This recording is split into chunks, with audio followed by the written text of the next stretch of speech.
Speaker, I present the budget for 25-26.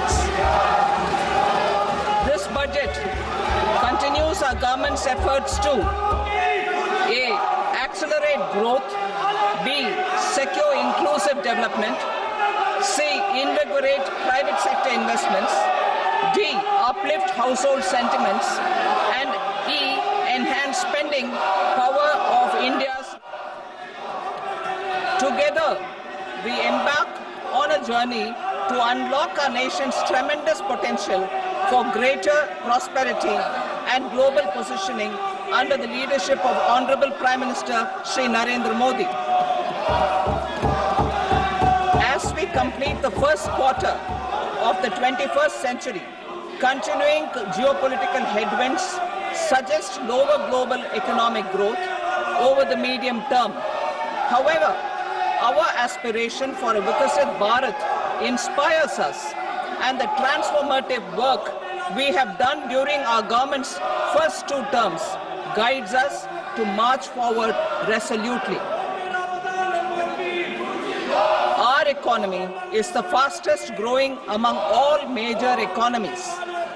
Our development track record for the past 10 years and structural reforms have drawn global attention. Confidence in India's capability and potential has only grown in this period. We see the next 5 years as a unique opportunity to realize Sabka Vikas, stimulating balanced growth of all regions. The great Telugu poet and playwright Gurujada Apparao had said, "Deshamante matti kadoy, deshamante manushuloy," meaning a country is not just its soil, a country is its people. In line with this, for us, Vikasit Bharat encompasses zero poverty, 100% quality good school education, access to high quality, affordable and comprehensive health care, 100% skilled labor with meaningful employment, 70% women in economic activities, and farmers making our country the food basket of the world.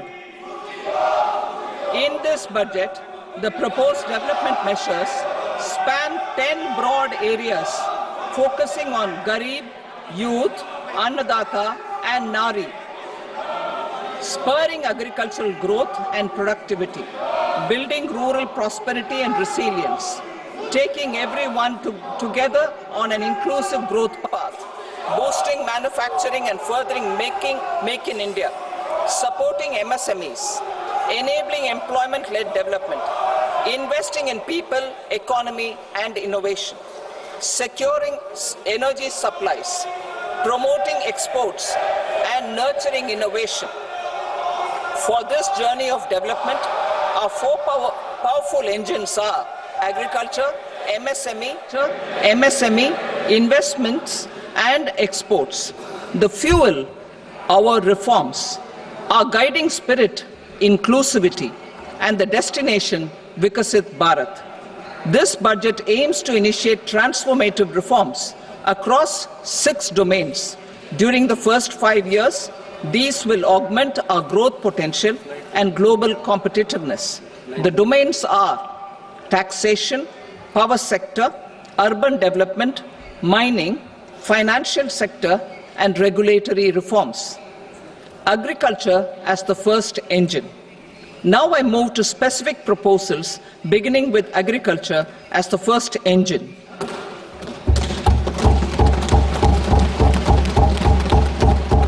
Prime Minister Dhan Dhanya Krishi Yojana, developing agri-districts program. Motivated by the success of the aspirational district program, our government will undertake a Prime Minister Dhan Dhanya Krishi Yojana in partnership with states. Through the convergence of existing schemes and specialized measures, the program will cover 100 districts with low productivity, moderate crop intensity, and below average credit parameters. It aims to 1. Enhance agricultural productivity, 2. Adopt crop diversification and sustainable agricultural practices, 3. Augment post-harvest storage at the panchayat and block level. 4. Improve irrigation facilities. And 5. Facilitate availability of long-term and short-term credit.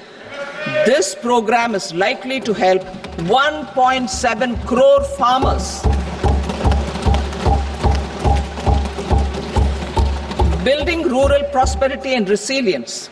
A comprehensive multi-sectoral rural prosperity and resilience program will be launched in partnership with the states. This will address underemployment in agriculture through skilling, investment, technology, and invigorating the rural economy. The goal is to generate ample opportunities in rural areas so that migration is an option but not a necessity. The program will focus on rural women, young farmers, rural youth, marginal and small farmers, and landless families. The details are in Annexure A. Domestic best practices will be incorporated, and appropriate technical and financial assistance will be sought from multilateral development banks. In Phase 1, 100 developing agri-districts will be covered. Atmanirbharta in pulses. Our government is implementing the National Mission for Edible Oilseed for achieving Atmanirbharta in edible oils. Our farmers have the capability to grow enough for our needs and more. 10 years ago, we made concerted efforts and succeeded in achieving near self-sufficiency in pulses. Farmers responded to the need by increasing the cultivated area by 50%, and government arranged for procurement and remunerative prices. Since then, with rising incomes and better affordability, our consumption of pulses has increased significantly. Our government will now launch a 6-year mission for Atmanirbharta in pulses with a special focus on Tuar, Urad and Masoor. Details are in Annexure B. Central agencies such as NAFED and NCCF will be ready to procure these 3 pulses as much as offered during the next 4 years from farmers who register with these agencies and enter into agreements. Comprehensive program for vegetables and fruits. It is encouraging that our people are increasingly becoming aware of their nutritional needs. It is a sign of a society becoming healthier. With rising income levels, the consumption of vegetables, fruits, and Shri Anna is increasing significantly.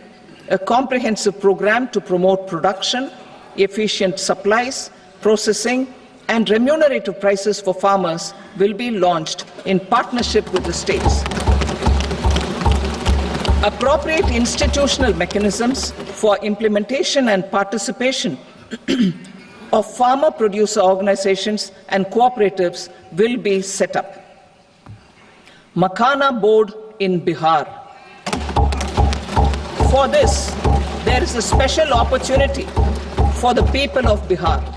A Makhana board will be established in the state to improve production, processing, value addition, and marketing of Makhana. The people engaged in these activities will be organized into FPOs. The board will provide hand-holding and training support to Makhana farmers and will also work to ensure they receive the benefits of all relevant government schemes. A national mission on high-yielding seeds will be launched, aimed at 1. Strengthening research ecosystem, 2. Targeted development and propagation of seeds with high yield, pest resistance, and climate resilience, and 3. Commercial availability of more than 100 seed varieties released since July 2024.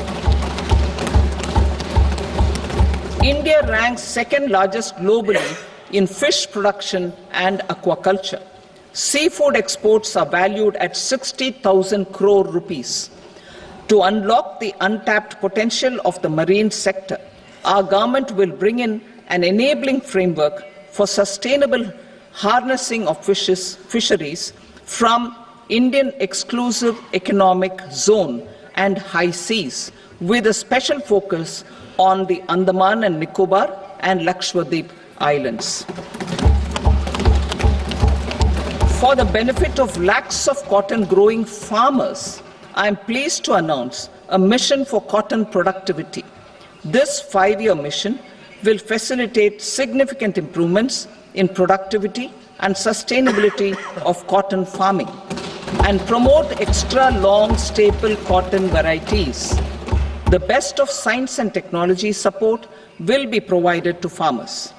Aligned with our integrated 5F vision for the textile sector, this will help in increasing incomes of the farmers and ensure a steady supply of quality cotton for rejuvenating India's traditional textile sector. Kisan credit cards facilitate short-term loans for 7.7 crore farmers, fishermen, and dairy farmers. The loan limit under modified interest subvention scheme will be enhanced from 3 lakh rupees to 5 lakh rupees for loans taken through the KCC. For Atmanirbharta in urea production, our government had reopened 3 dormant urea plants in the eastern region. To further augment urea supply, a plant with annual capacity of 12.7 lakh metric tons will be set up at Namrup in Assam.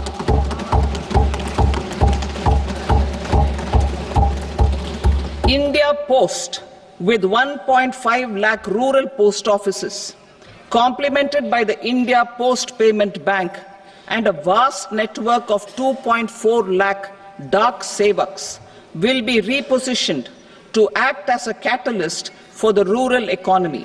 Details are at Annexure C. India Post will also be transformed as a large public logistics organization. This will meet the rising needs of Vishwakarmas, new entrepreneurs, women, self-help groups, MSMEs, and the large business organizations. Our government will provide support to NCDC for its lending operations for the cooperative sector.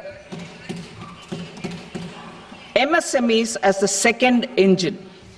Now I move to MSMEs as the second engine, which encompasses manufacturing and services with a focus on MSMEs numbering 5.7 crores. Currently, over 1 crore registered MSMEs, employing 7.5 crore people and generating 36% of our manufacturing, have come together to position India as a global manufacturing hub. With their quality products, these MSMEs are responsible for 45% of our exports. To help them achieve higher efficiencies of scale, technological upgradation, and better access to capital, the investment and turnover limits for classification of all MSMEs will be enhanced to 2.5 and 2 times respectively. This will give them the confidence to grow and generate employment for our youth. The details are given in Annexure D. To improve access to credit, the credit guarantee cover will be enhanced. First, for micro and small enterprises from 5 crore to 10 crore rupees, leading to additional credit of 1.5 lakh crores in the next 5 years. Second, for startups from 10 crore rupees to 20 crore rupees, with the guarantee fee being moderated to 1% for loans in 27 focus sectors which are important for Atmanirbhar Bharat. And for well-run exporter MSMEs, for term loans up to 20 crore rupees. Also for the micro enterprises, we will introduce customized credit cards with a 5 lakh rupee limit for micro enterprises registered on Udyam portal. In the first year, 10 lakh such cards will be issued. Fund of funds for startups. The alternate investment fund, AIFs, for startups have received commitments of more than 91,000 crores rupees. These are supported by the fund of funds set up with the Government of India's contribution of 10,000 crore rupees. Now, a new fund of funds with expanded scope and a fresh contribution of another 10,000 crore rupees will be set up. A new scheme will be launched for 5 lakh women, scheduled castes and scheduled tribes, first-time entrepreneurs. This will provide term loans up to 2 crore rupees during the next 5 years. The scheme will incorporate lessons from the successful Stand Up India scheme. Online capacity building for entrepreneurship and managerial skills will also be organized. Measures for labor-intensive sectors. To promote employment and entrepreneurship opportunities in labor-intensive sectors, our government will undertake specific policy and facilitation measures. To enhance the productivity, quality, and competitiveness of India's footwear and leather sector, a focused product scheme will be implemented. The scheme will support design capacity, component manufacturing, and machinery required for production of non-leather quality footwear, besides the support for leather footwear and products.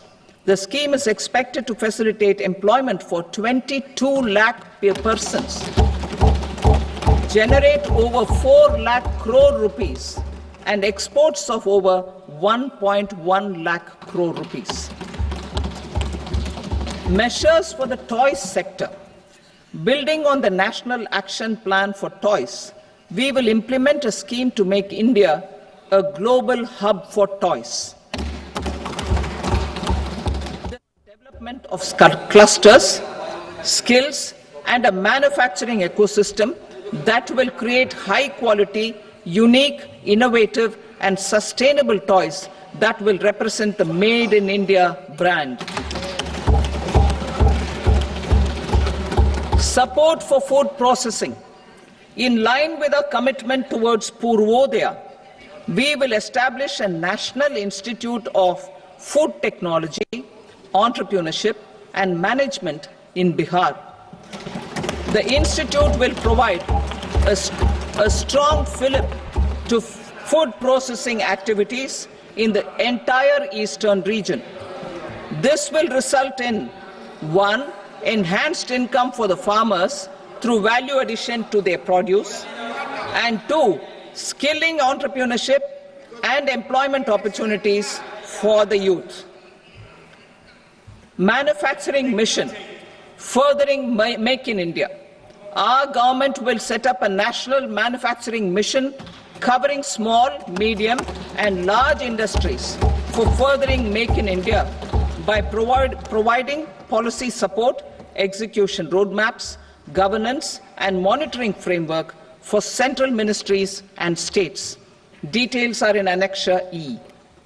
Given our commitment to climate-friendly development, the mission will also support clean tech manufacturing.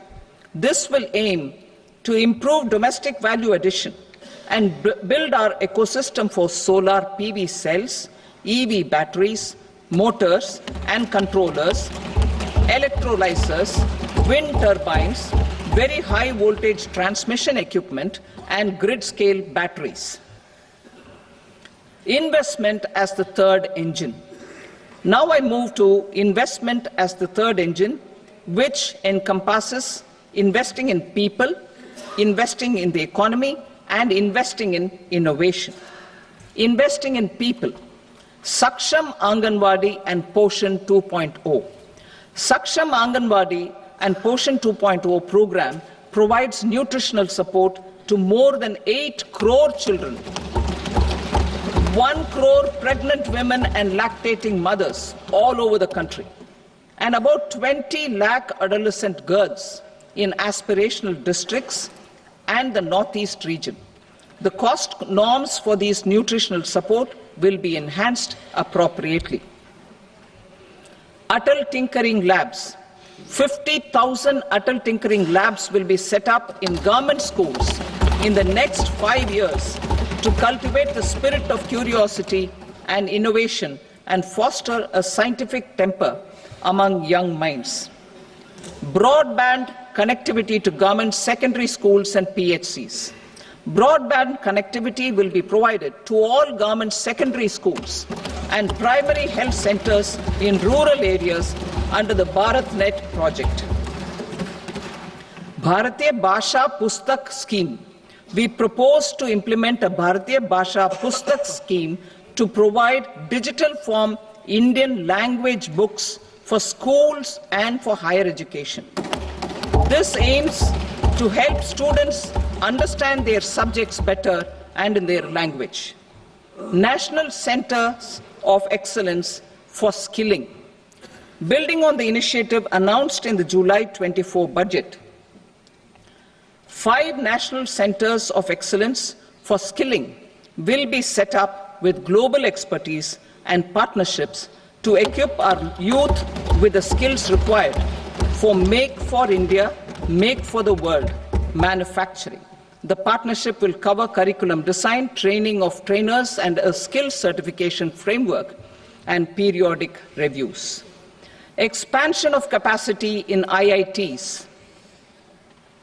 Total number of students in 23 IITs has increased 100% from 65,000 to 1.35 lakh in the past 10 years.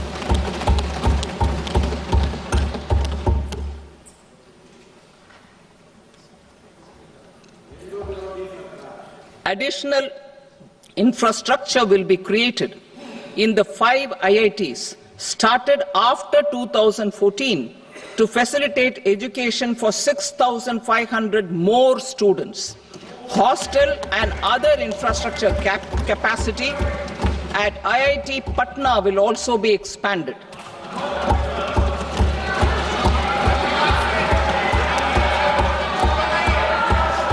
Center of Excellence.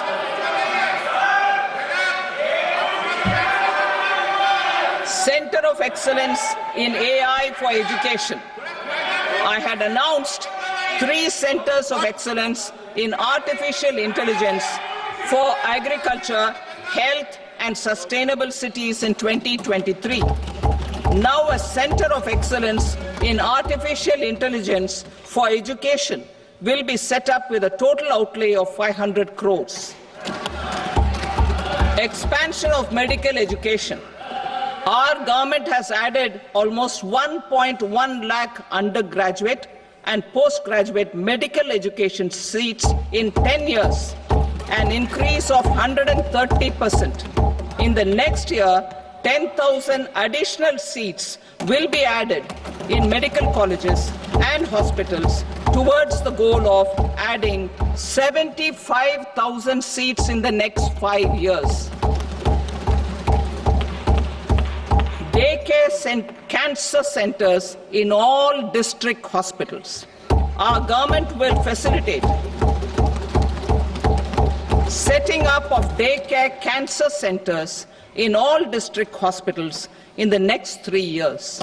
200 centers will be established in 25-26 itself. Strengthening urban livelihoods. Our government has been giving priority to assisting urban poor and vulnerable groups. A scheme for socio-economic upliftment of urban workers will be implemented to help them improve their incomes, have sustainable livelihoods, and a better quality of life. PM Swanidhi scheme has benefited more than 68 lakh street vendors, giving them respite from high-interest informal sector loans. Building on this success, the scheme will be revamped with enhanced loans from banks, UPI-linked credit cards with 30,000 rupees limit, and capacity building support. Social Security scheme for welfare of online platform workers. Gig workers of online platforms provide great dynamism to the new age services economy. Recognizing their contribution, our government will arrange for their identity cards and registration on the e-Shram portal. They will be provided health care under PM Jan Arogya Yojana. This measure is likely to assist nearly 1 crore gig workers.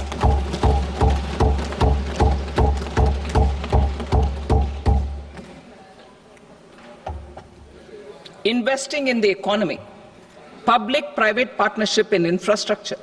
Each infrastructure-related ministry will come up with a 3-year pipeline of projects that can be implemented in PPP mode.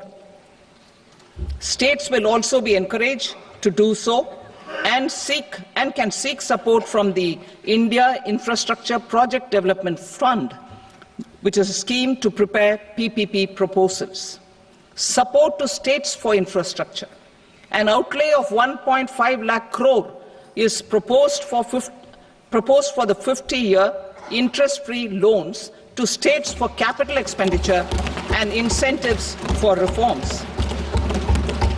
Building on the success of the first asset monetization plan announced in 2021, the second plan for 2025 to 30 will be launched to plow back capital of 10 lakh crore in new projects. Regulatory and fiscal measures will be fine-tuned to support the plan. Jal Jeevan Mission.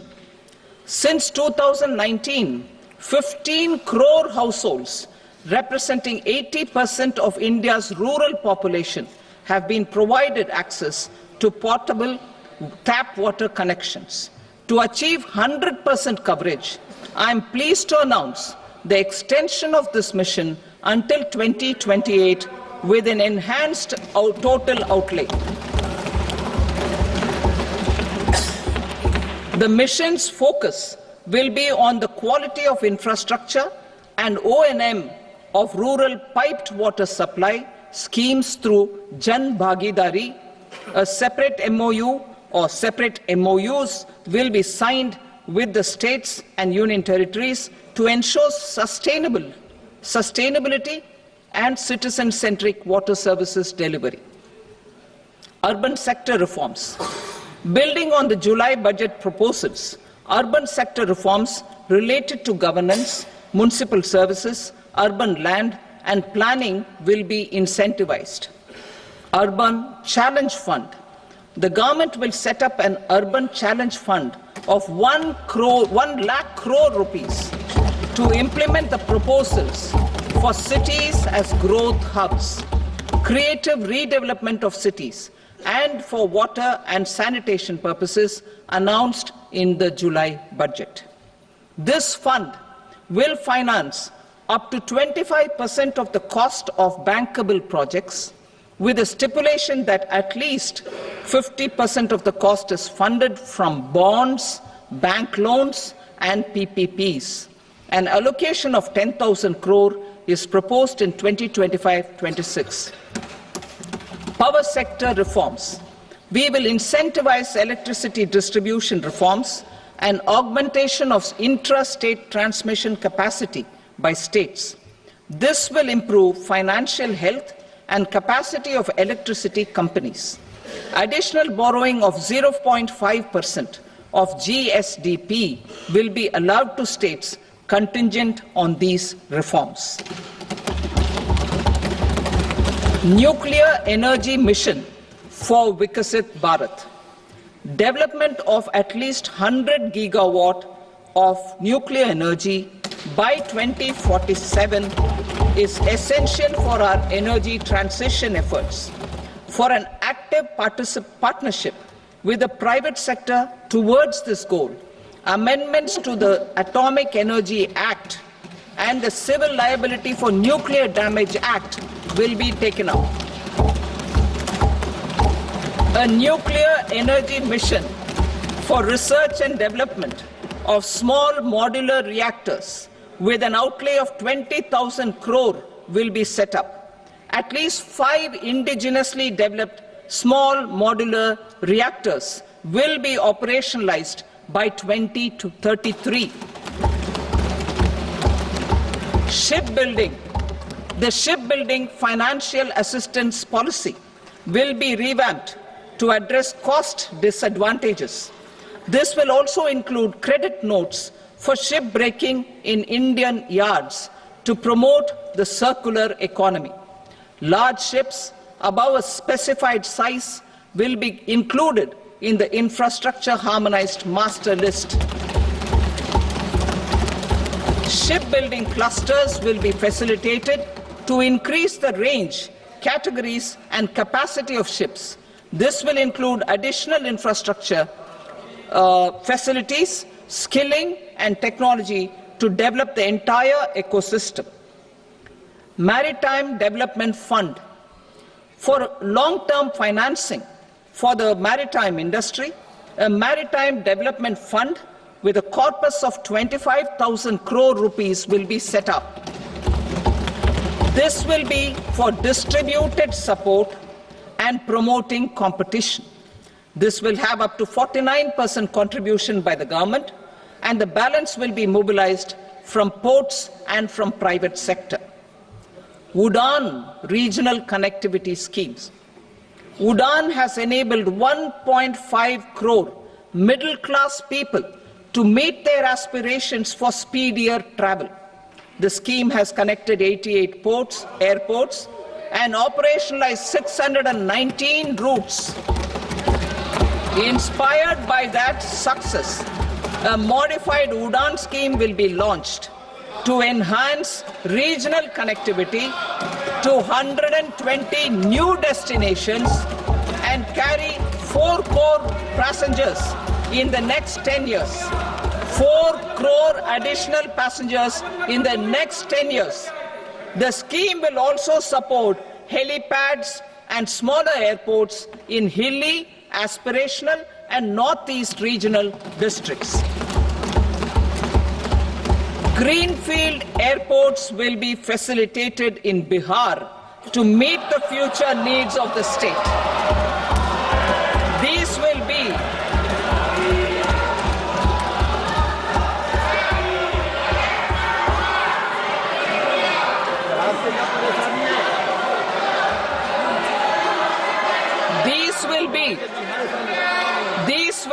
in addition to the expansion of the capacity of Patna Airport and a brownfield airport in Beta. Western Kosi Canal project in Mithilanchal. Financial support will be provided for the Western Kosi Canal ERM project, benefiting a large number of farmers, cultivating over 50,000 hectares of land in the Mithilanchal region of Bihar. Mining sector reforms. Mining sector reforms, including those for minor minerals, will be encouraged through sharing of best practices and institutions of a state mining index. A policy for recovery of critical minerals from tailings will be brought out. Under the special window for affordable and mid-income housing, SWAMI, 50,000 dwelling units in stressed housing projects have been completed and keys handed over to home buyers. Another 40,000 units will be completed in 2025, further helping middle-class families who were paying EMIs on loans taken for apartments while also paying rent for their current dwellings. Building on this success, SWAMI Fund 2 will be established as a blended finance facility with contribution from the government, banks, and private investors. This fund of 15,000 crore rupees will aim for expeditious completion of another 1 lakh units. PM Gati Shakti data for private sector. For furthering PPPs and assisting the private sector in project planning, access to relevant data and maps from the PM Gati Shakti portal will be provided. Tourism for employment-led growth. Top 50 tourist destination sites in the country will be developed in partnership with states through a challenge mode. Land for building key infrastructure will have to be provided by the states. Hotels in these destinations will be included in the infrastructure harmonized list. The following measures will be taken for facilitating employment-led growth. Organizing intensive skill development programs for our youth, including in institutes of hospitality management. Providing mudra loans for homestays. Improving ease of travel and connectivity to tourist destinations. Providing performance-linked incentives to states for effective destination management, including tourist amenities, cleanliness, and marketing efforts, and introducing streamlined e-visa facilities along with visa fee waivers for certain tourist groups. Continuing with the emphasis on places of spiritual and religious significance, in the July budget, there will be a special focus on destinations related to the life and times of Lord Buddha. Medical tourism and heal in India. Medical tourism and heal in India will be promoted in partnership with the private sector, along with capacity building and easier visa norms. Investing in innovation. To implement private sector-driven research, development, and innovation initiatives announced in the July budget, I am now allocating 20,000 crore rupees for this purpose. A deep tech fund of funds will also be explored to catalyze the next generation startups as a part of this initiative. In the next 5 years, under the PM Research Fellowship Scheme, we will provide 10,000 fellowships for technological research in IITs and IISc with enhanced financial support. The second gene bank with 10 lakh germplasm lines will be set up for future food and nutritional security. This will provide conservation support to both public and private sectors for genetic resources. We will start a national geospatial mission to develop foundational geospatial infrastructure and data. Using PM Gati Shakti, this mission will facilitate modernization of land records, urban planning, and design of infrastructure projects. A Gyan Bharatam mission for survey, documentation, and conservation of our manuscript heritage with academic institutions, museums, libraries, and private collectors will be undertaken to cover more than 1 crore manuscripts. We will set up a national digital repository of Indian knowledge systems for knowledge sharing. Now I move to exports as the fourth engine. We will set up an export promotion mission with sectoral and ministerial targets driven jointly by the Ministries of Commerce, MSME, and Finance. It will facilitate easy access to export credit, cross-border factoring support, support to MSMEs to tackle non-tariff measures in overseas markets. A digital public infrastructure, Bharat Trade Net, for international trade will be set up as a unified platform for trade documentation and financing solutions. This will complement the Unified Logistics Interface platform. The BTN will be aligned with international practices. Support will be provided to develop domestic manufacturing capacities for our economy's integration with global supply chains. Sectors will be identified based on objective criteria. Facilitation groups with participation of senior officers and industry representatives, will be formed for select products and supply chains. Through this, there are huge opportunities related to Industry 4.0, which needs high skills and talent. Our youth have both. Our government will support the domestic electronic equipment industry to leverage this opportunity for the benefit of our youth. A national framework will be formulated as guidance to states for promoting global capability centers in emerging Tier 2 cities.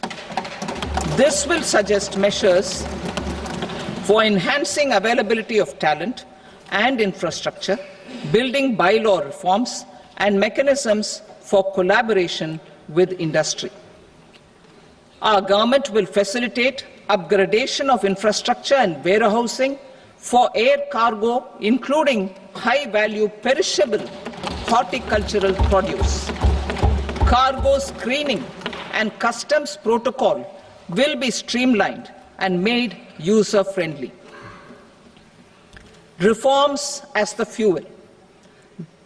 Over the past 10 years, our government has implemented several reforms for convenience of taxpayers, such as faceless assessment, 2, taxpayer charter, 3, faster returns, 4, almost 99% returns being on self-assessment, and 5, Vivad Se Vishwas scheme.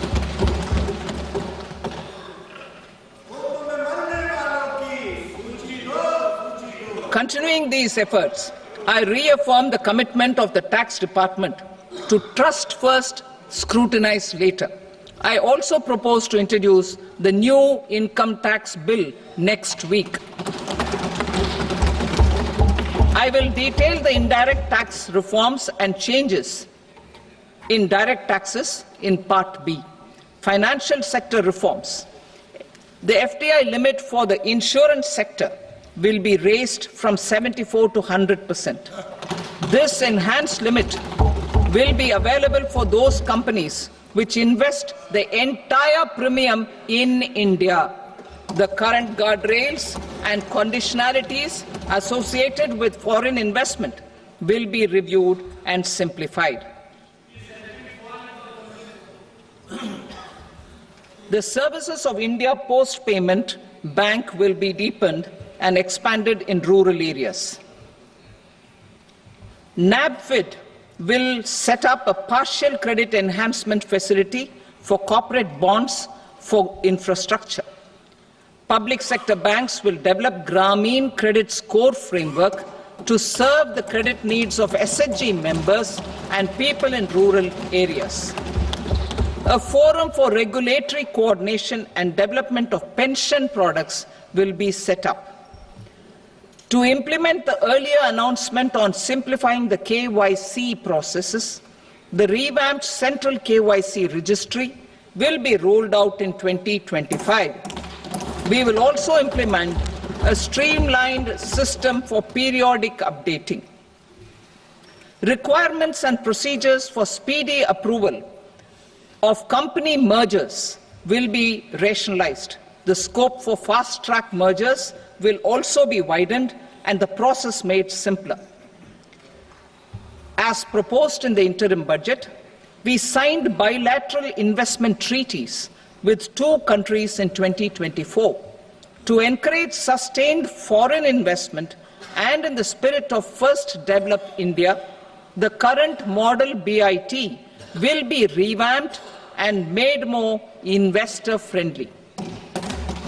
In the last 10 years, in several aspects, including financial and non-financial, our government has demonstrated a steadfast commitment to ease of doing business. We are determined to ensure that our regulations must keep up with technological innovations and global policy developments. A light-touch regulatory framework based on principles and trust will unleash productivity and employment. Through this framework, we will update regulations that were made under old laws. To develop this modern, flexible, people-friendly and trust-based regulatory framework appropriate for the 21st century, I propose 4 specific measures. A high-level committee for regulatory reforms will be set up for a review of all non-financial sector regulations, certifications, licenses, and permissions. The committee will be expected to make recommendations within a year. The objective is to strengthen trust-based economic governance and take transformational measures to enhance ease of doing business, especially in matters of inspection and compliances. States will be encouraged to join in this endeavour. An investment friendliness index of states will be launched in 2025 to further the spirit of competitive, cooperative federalism.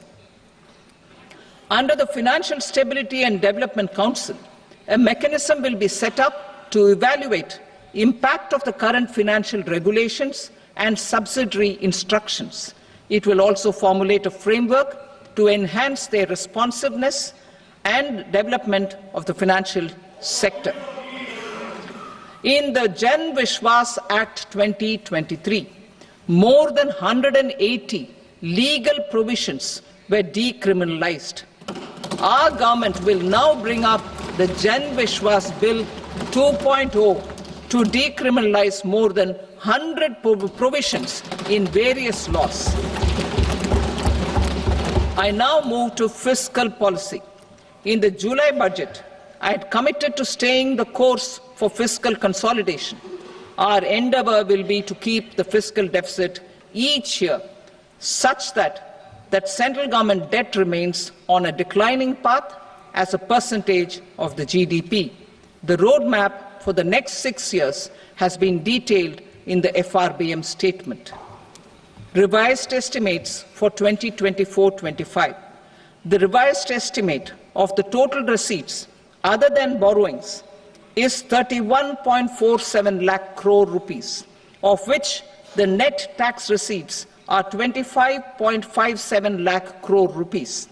The revised estimate of the total expenditure is 47.16 lakh crore rupees, of which the capital expenditure is about 10.18 lakh crore rupees. The revised estimate of the fiscal deficit is 4.8% of the GDP. Budget estimates for 25-26. Coming to 25-26, the total receipts other than borrowings and total expenditure are estimated at 34.96 lakh crore rupees and 50.65 lakh crore rupees respectively. The net tax receipts are estimated at 28.37 lakh crore rupees. The fiscal deficit is estimated to be 4.4% of GDP. To finance the fiscal deficit, the net market borrowings from dated securities are estimated at 11.54 lakh crore. The balance financing is expected to come from small savings and other sources. The gross market borrowings are estimated at 14.82 lakh crore rupees. I will now move to Part B. Indirect taxes. My proposals relating to customs aim to rationalize tariff structure and address duty inversion. These will also support domestic manufacturing and value addition, promote exports, facilitate trade, and provide relief to common people. Rationalization of customs tariff structure for industrial goods. As a part of comprehensive review of customs rate structure announced in July 2024 budget, I propose to 1. Remove 7 tariff rates. This is over and above the 7 tariff rates removed in 23-24 budget. After this, there will be only 8 remaining tariff rates, including 0 rate. 2. Apply appropriate cess to broadly maintain effective duty incidence, except on a few items where such incidents will reduce marginally. 3. Levy not more than one cess or surcharge. Therefore, I propose to exempt social welfare surcharge on 82 tariff lines that are subject to a cess. I shall now take up sector-specific proposals. To provide relief to patients, particularly those suffering from cancer, rare diseases, and other severe chronic diseases, I propose to add 36 life-saving drugs and medicines to the list of medicines fully exempted from basic custom duty.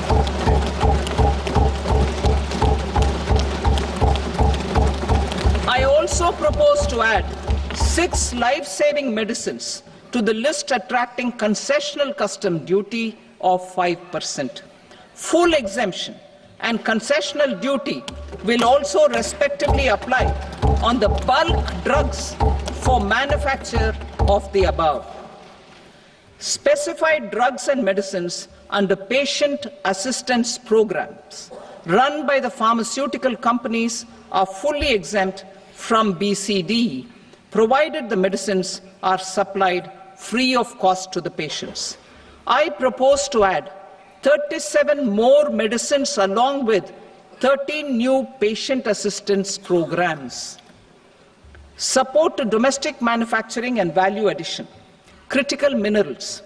In the July 2024 budget, I had fully exempted BCD on 25 critical minerals that are not domestically available. I had also reduced BCD of 2 other such minerals to provide a major fillip to their processing, especially by MSMEs. Now, I propose to fully exempt cobalt powder and waste, the scrap of lithium-ion battery, lead, zinc, and 12 more critical minerals. This will help secure their availability for manufacturing in India and promote more jobs for our youth. To promote domestic production of technical textile products such as agro-textiles, medical textiles, and geotextiles at competitive prices, I propose to add 2 more types of shuttle-less looms to the list of fully exempted textile machinery. I also propose to revise the BCD rate on knitted fabrics covered by 9 tariff lines from 10 or 20 to 20% or 115 rupees per kg, whichever is higher. Electronic goods. In line with our Make in India policy and to rectify inverted duty structure, I propose to increase the BCD on interactive flat panel display from 10% to 20% and reduce the BCD to 5% on open cell and other components. In 23-24 budget, for the manufacture of open cells of LCD, LED TVs, I had reduced the BCD on parts of open cells from 5% to 2.5%. To further boost the manufacture of such open cells, the BCD on these parts will now stand exempted. Lithium-ion battery. To the list of exempted capital goods, I propose to add 35 additional capital goods for EV battery manufacturing and 28 additional capital goods for mobile phone battery manufacturing. This will boost domestic manufacture of lithium-ion batteries, both for mobile phones and for electric vehicles. Shipping sector. Considering that shipbuilding has a long gestation period, I propose to continue the exemption of BCD on raw materials, components, consumables, or parts for the manufacture of ships for another 10 years.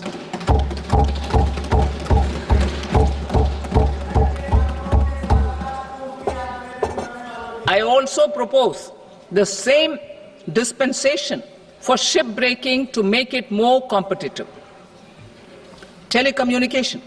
To prevent classification disputes, I propose to reduce the BCD from 20% to 10% on carrier-grade Ethernet switches to make it at par with non-carrier-grade Ethernet switches. Export promotion. To facilitate exports of handicrafts, I propose to extend the time period for export from 6 months to 1 year, further extendable by another 3 months if required. I also propose to add 9 items to the list of duty-free inputs. Leather sector. I propose to fully exempt BCD on wet blue leather to facilitate imports for domestic value addition and employment. I also propose to exempt crust leather from 20% export duty to facilitate exports by small tanners. Marine products. To enhance India's competitiveness in the global seafood market, I propose to reduce BCD from 30% to 5% on frozen fish paste, surimi, for manufacture and export of its analog products. I also propose to reduce BCD from 15% to 5% on fish hydrolysates for manufacture of fish and shrimp feed.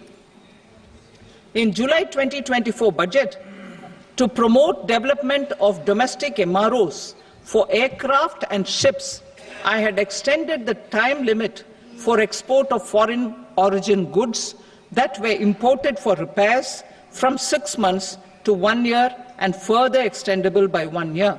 I now propose to extend the same dispensation for railway goods.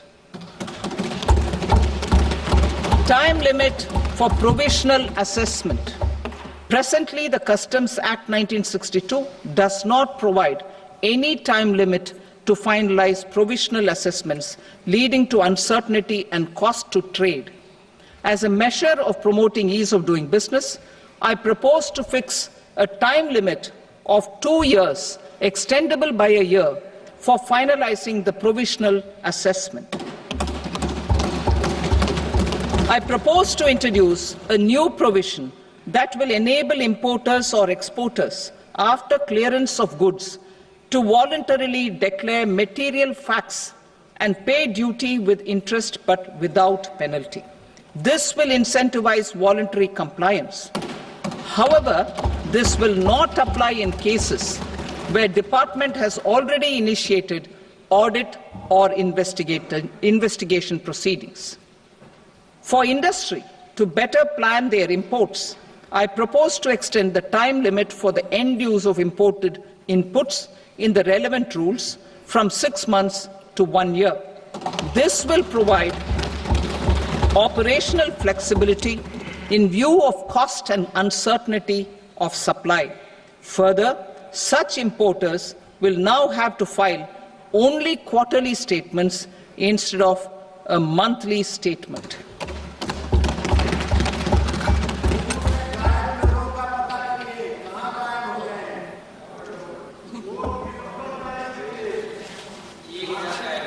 I now come to my direct tax proposals. In Part A, I have briefly underlined taxation reforms as one of key reforms to realize our vision of Vikasit Bharat.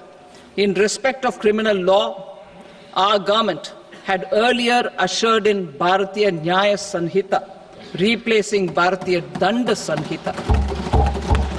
I am happy to inform this august House and the country that for new income tax bill will carry forward the same spirit of Nyaya in its drafting as well.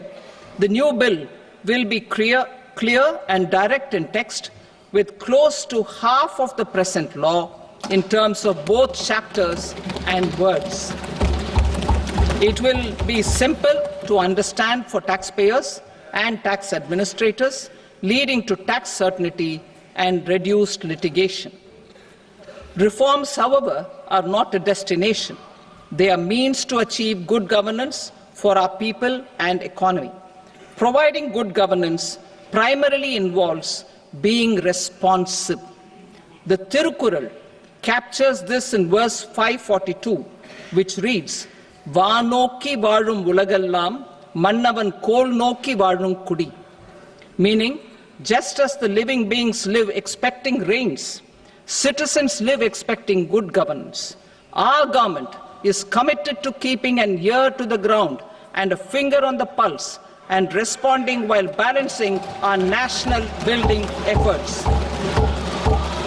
While balancing our nation building efforts. The following measures will detail just how our government will, under the guidance of PM Modi, has taken steps to understand and address. I repeat that sentence, sir. The following measures will detail just how our government, under the guidance of PM Modi, has taken steps to understand and address the needs voiced by our citizens. My tax proposals are guided by this spirit. The objectives of my proposals are as follows. Personal income tax reforms with special focus on middle class. Rationalization of TDS and TCS for easing difficulties. Encouraging voluntary compliance. Reducing compliance burden. Ease of doing business, employment and investment. I will come to my proposal on personal income tax towards the end. TDS and TCS, rationalization for easing difficulties. I propose to rationalize tax deduction at source, TDS, by reducing the number of rates and thresholds above which TDS is deducted. Further, threshold amounts for tax deduction will be increased for better clarity and uniformity. The limit for tax deduction on interest for senior citizens is being doubled from the present 50,000 rupees to 1 lakh rupees. Similarly, the annual limit of 2.40 lakh rupees for TDS on rent is being increased to 6 lakh rupees. This will reduce the number of transactions liable to TDS, thus benefiting small taxpayers receiving small payments. The threshold to collect tax at source, the TCS, on remittances under RBI's liberalized remittance scheme, the LRS, is proposed to be increased from 7 lakh to 10 lakhs.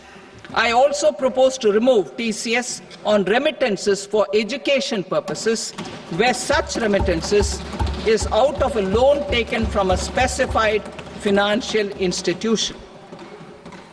Both TDS and TCS are being applied on any transaction related to sale of goods.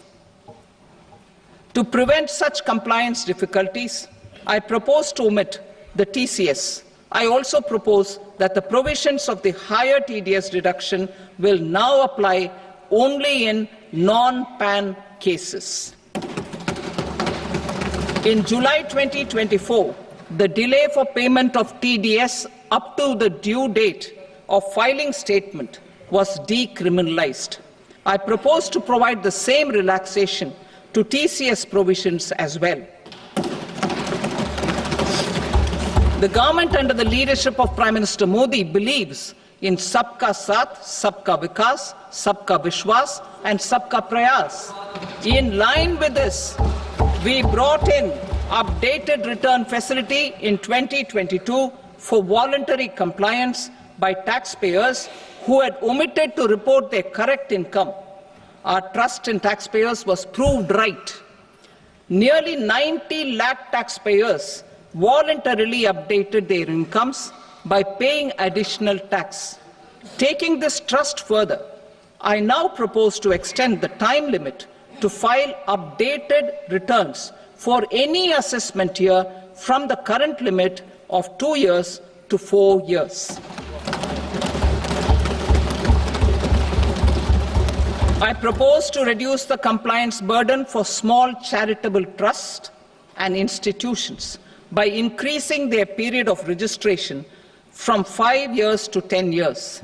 It is also proposed that disproportionate consequences do not arise for minor defaults such as incomplete applications filed by charitable entities. Presently, taxpayers can claim the annual value of self-occupied properties as nil only on the fulfillment of certain conditions.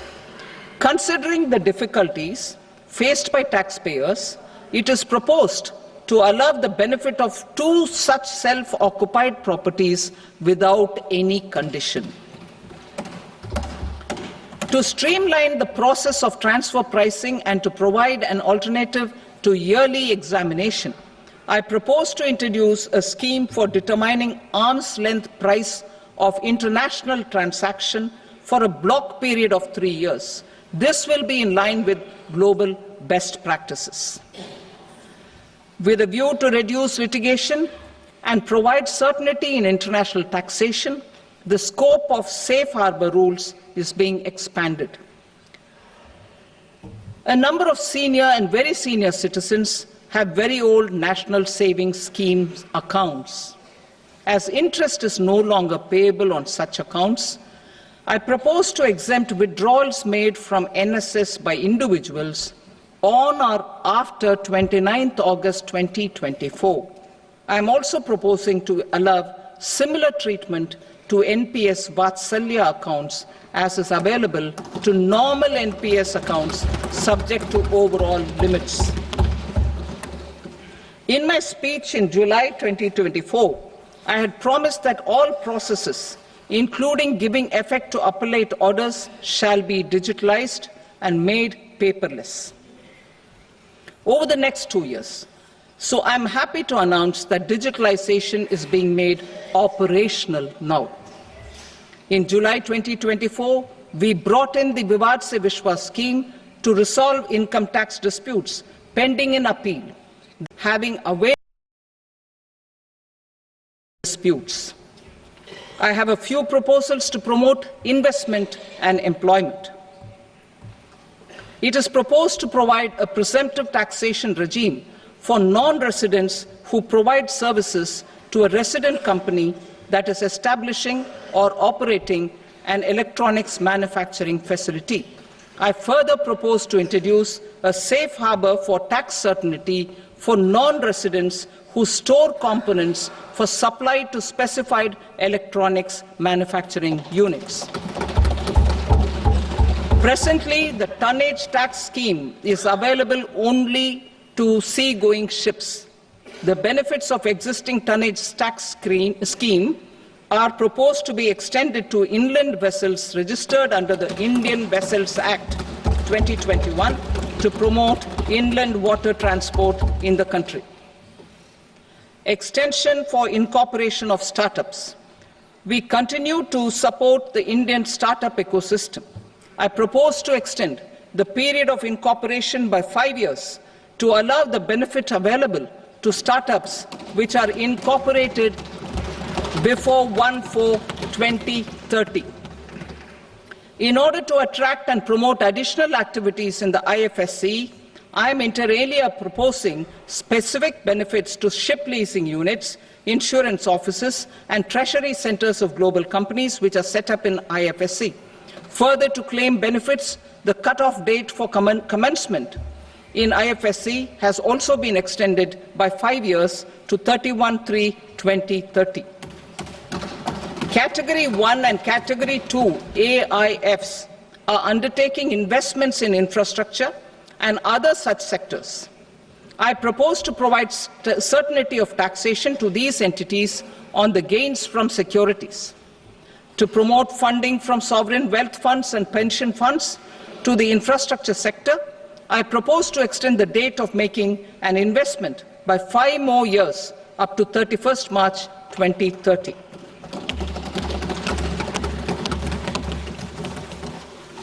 Personal income tax reforms with special focus on middle class.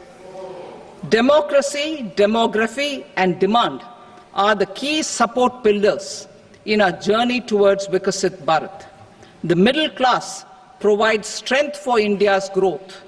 This government, under the leadership of Prime Minister Modi, has always believed in the admirable energy and ability of the middle class in nation building.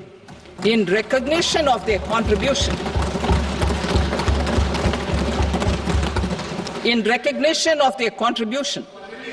we have periodically reduced their tax burden. Right after 2014, the nil tax slab was raised to 2.5 lakhs of rupees, which was further raised to 5 lakh rupees in 2019 and to 7 lakh rupees in 2023. This is reflective of our government's trust on the middle-class taxpayers. I am now happy to announce that there will be no income tax payable up to income of 12 lakh rupees.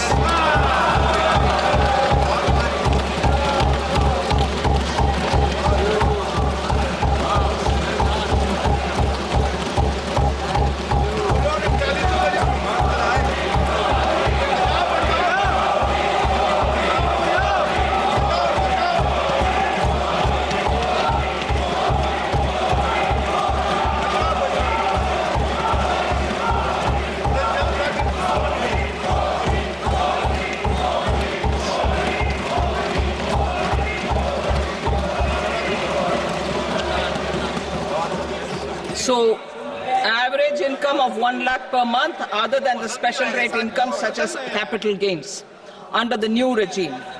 This limit will be 12.75 lakh for salaried taxpayers due to the standard deduction of 75,000. Slabs and rates are being changed across the board to benefit all taxpayers. The new structure will substantially reduce the taxes of the middle class and leave more money in their hands, boosting household consumption, savings and investment. In the new tax regime, I propose to revise tax rate structures as follows: 0 to 4 lakh rupees nil, 4.8 lakh rupees to 4 to 8 lakh rupees 5%, 8 to 12 lakh rupees 10%, 12 to 16 lakh rupees 15%, 16 to 20 lakh rupees 20%, 20 to 24 lakh rupees 25%, and above 24 lakh rupees 30%. To taxpayers up to 12 lakh of normal income, other than special rate income such as capital gains. I read that again. To taxpayers up to 12 lakh of income, other than special rate income such as capital gains, tax rebate is being provided in addition to the benefit due to slab rate reduction in such a manner that there is no tax payable by them. The total tax benefit of slab rate changes and rebate at different income levels can be illustrated with a few examples. A taxpayer in the new regime with an income of 12 lakh rupees will get a benefit of 80,000 rupees in tax, which is 100% of tax payable as per the existing rates. A person having income of 18 lakh rupees will get a benefit of 70,000 rupees in tax, that is 30% of tax payable as per existing rates. A person with an income of 25 lakh gets a benefit of 1,10,000 rupees, that is 25% of his tax payable as per existing rates. Details of my tax proposals are given in the annexure.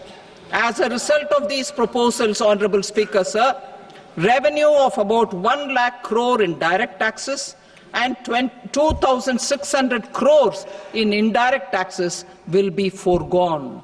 Mr. Speaker, sir, with this, I commend the budget to this august House.